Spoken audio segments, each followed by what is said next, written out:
Hi, welcome. My name is Siddharth Mishra, and in this tutorial, we will see how we can customize the ASP.NET identity. ASP.NET identity is by default added in ASP.NET MVC template when you choose the individual user account. We will add some custom fields in the ASP.NET identity database tables, and we will also change the names of those tables.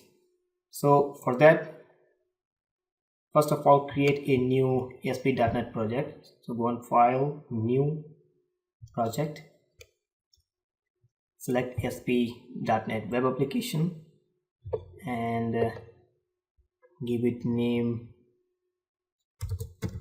Identity Custom, and okay. Now select MVC and make sure it is individual user account, because we are going to customize this individual user accounts which is provided by ASP.NET identity.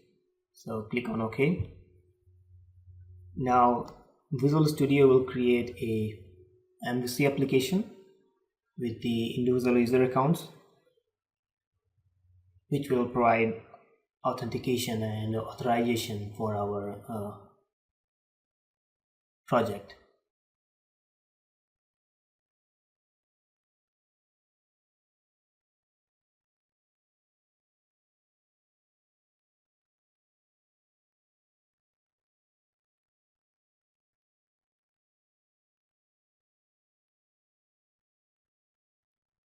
So this is the ASP.NET default ASP.NET MVC application, and here in the here's the models folder, and here's the controllers folder. Here's the account controller, and this controller class contains the logics like login and registration. And here is the model class for the identity. See, here it is using Microsoft ASP.NET Identity and Microsoft ASP.NET Identity framework. Here is our class, that is application user. This class is inherited from the identity user class, which is provided by the ASP.NET Identity.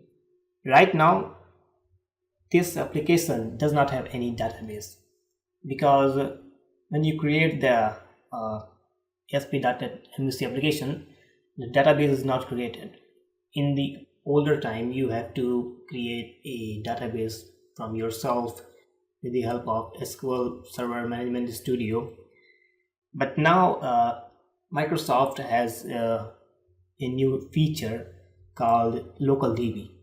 LocalDB is really very helpful for developers who want to focus their attention only on development. So when you create a MVC application and when you run it for the first time, the .NET frameworks search for a database, and if it doesn't find a database, it creates a database with the help of LocalDB. So right now there is not any database.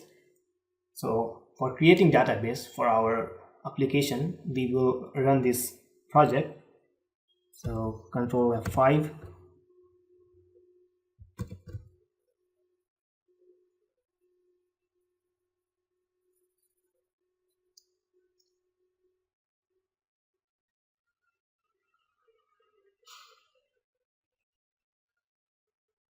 Control F5 is used for running the application without debugging. And here is our home page, and here is the link for register and for login. So come here on the register link and create new account. So like foo@foo.com, and now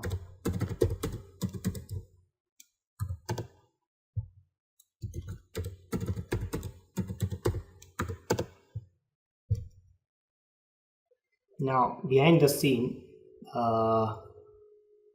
it is creating a database, and it is creating also the tables and filling that tables with the data that we have provided for the registration. So here we have successfully registered and logged in. Now log off and close this. Now we can see our database here in the Server Explorer.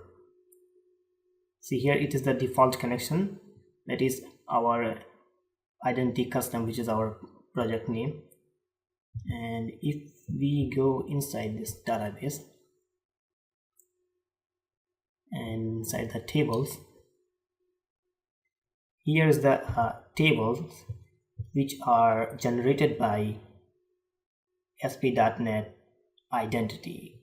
I will make it not auto hide, and let me expand this. Yes, these are the table name, that is roles, user claims, user logins, users roles, and ASP.NET users. And these are the fields of these of this table, and this table maps to our this identity model class, that is application user. So for customizing the ASP.NET identity, first of all you have to enable the migrations in .NET. What is migration?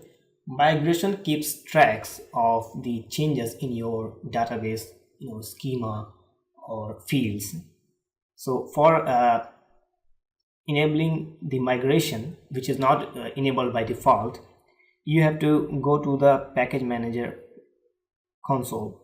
You can go to this from the tools and the NuGet package manager and package manager console, and here you can type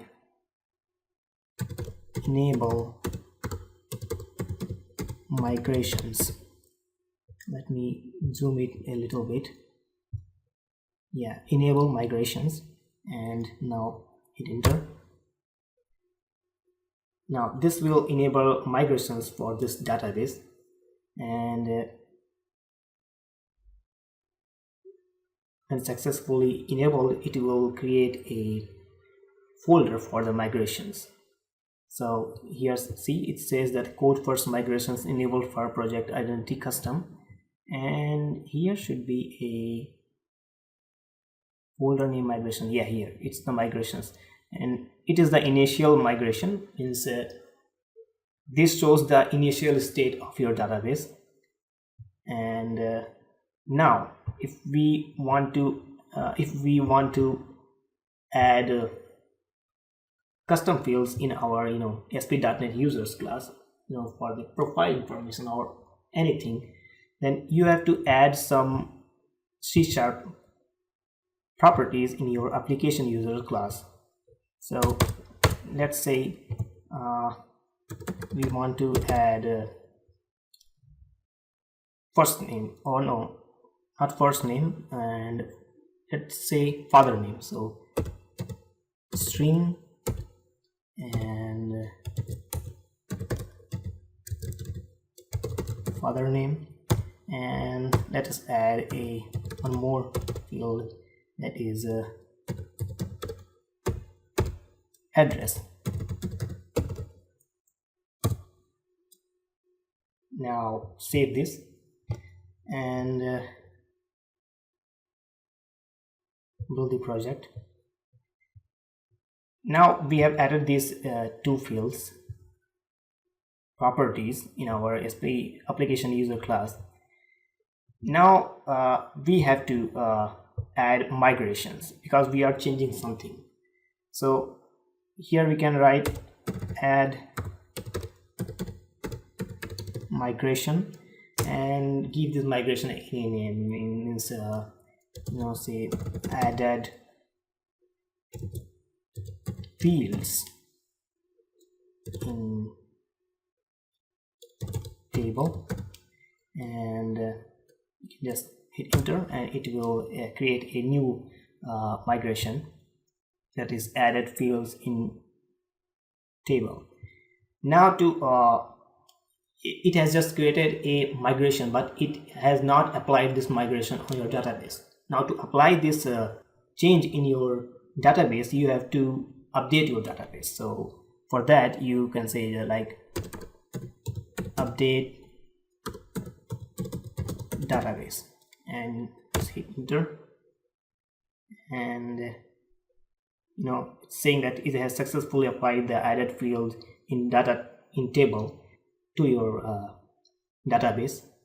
So if we come to our table and refresh it, you can see here it has added father name and the address.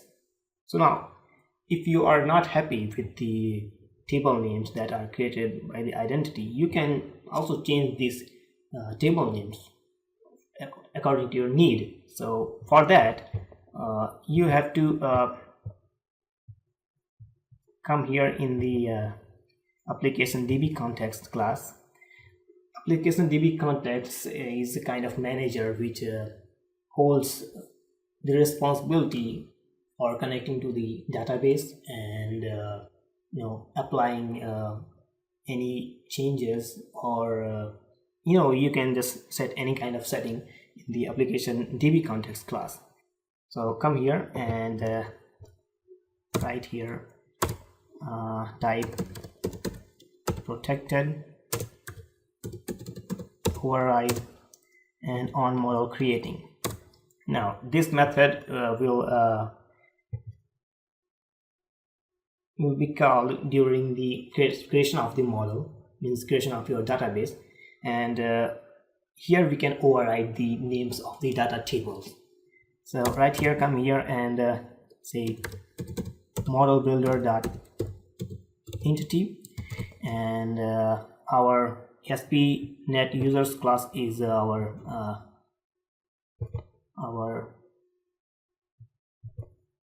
application user class.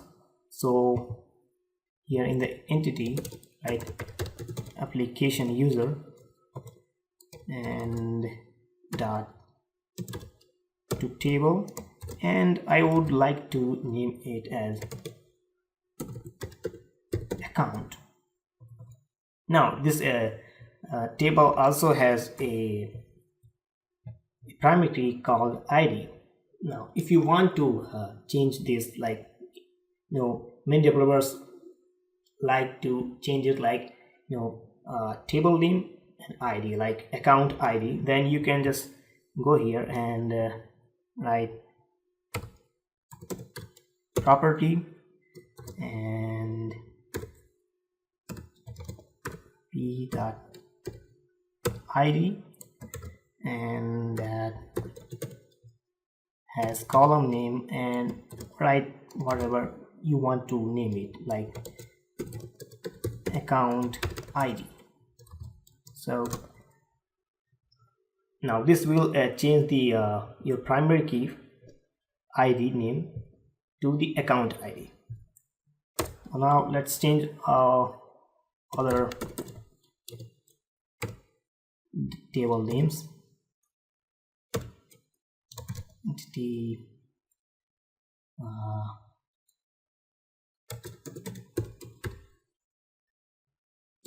identity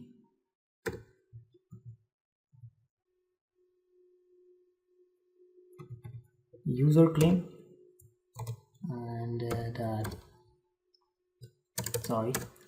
claim that to table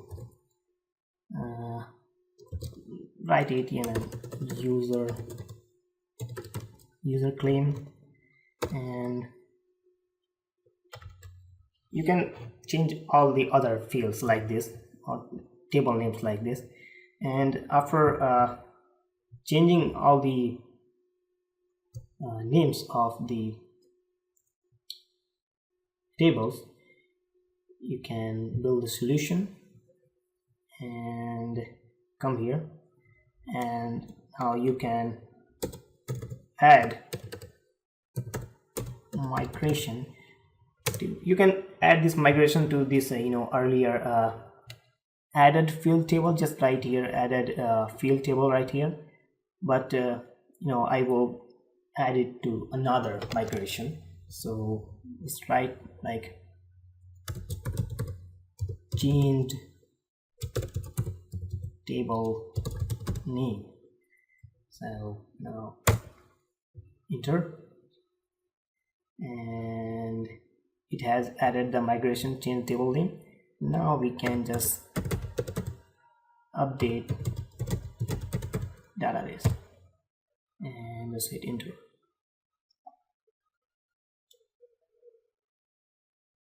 And now if we come to our tables folder and refresh it, you can see ASP.NET users class table is renamed as account table, and our ID is renamed as account ID. So let's run the application and see that if everything is working fine or not.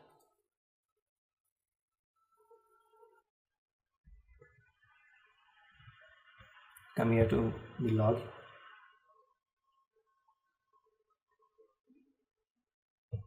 And in the email write who and the password,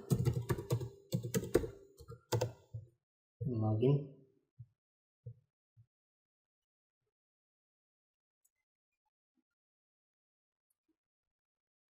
See here, we have successfully logged in. It means our database is working fine. There is not any error in this. So this was the basic of how you customize ASP.NET identity and add some profile data or change the table names in the ASP.NET identity. Thank you for watching this tutorial. I hope you enjoyed it. Thank you.